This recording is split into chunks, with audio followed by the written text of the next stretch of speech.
Hi friends, welcome back to Kamakshi tailoring class. నా పేరు yes జ్యోతి. నేను ఈరోజు డిజైన్ హ్యాండ్ చూపిస్తున్నాను ఫ్రెండ్స్.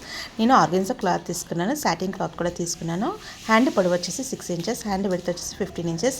ఆర్గెన్జా క్లాత్ వచ్చేసి 20 ఇంచెస్ వెడల్పు తీసుకున్నాను. ఈ విధంగా ఒకదాని కిందకి ఒకటి వచ్చేటట్టుగా పావు ఇంచు ఫోల్డ్ చేస్తూ మధ్యలో నేను కదలకుండా ఆల్ పీస్ అనేది పెట్టుకున్నాను. పెట్టిన తర్వాత ముందుగా సాటిన్ క్లాత్ తీసుకున్నాను. ఈ విధంగా 2 ముక్కలు రెడీ చేసి పెట్టుకోవాలి. తర్వాత సాటిన్ క్లాత్ కట్ చేసి పెట్టాం కదా ఫ్రెండ్స్, అది కరెక్ట్గా సెట్ చేస్తూ ఒక కార్నర్ నుంచి మధ్య వరకు స్టిచ్ వేయాలి.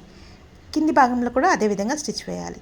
మరొక పీస్ ఉంటుంది కదా ఫ్రెండ్స్, ఆ పీస్ అనేది మళ్ళీ మరో ప్రక్కన పెట్టేసి ఈ విధంగా స్టిచ్ అనేది చేయాలి. మనం చేసేటప్పుడు ఫ్రెండ్స్ ఇక్కడ సైడ్ స్టార్ట్ చేసేది ఇటు కొద్దిగా క్రాస్ రావాలి, అక్కడ సైడ్ నుంచి స్టార్ట్ చేసేది అక్కడ కొద్దిగా స్టార్ట్ కావాలి.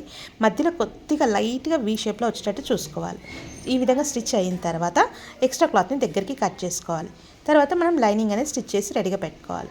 నేను కింది పట్టి కోసం 2 ఇంచెస్ క్లాత్ తీసుకున్నాను, సాటిన్ క్లాత్. కింది భాగంలో ఈ విధంగా స్టిచ్ వేస్తూ వచ్చాను, డబల్ ఫోల్డ్ చేసి కింది నుంచి స్టిచ్ వేస్తూ వచ్చాను.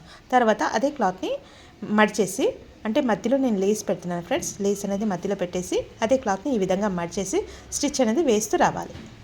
ఫ్రెండ్స్, ఈ వీడియో నచ్చినట్లయితే తప్పకుండా లైక్ చేయండి, షేర్ చేయండి, సబ్స్క్రైబ్ చేయండి ఫ్రెండ్స్. Thank you.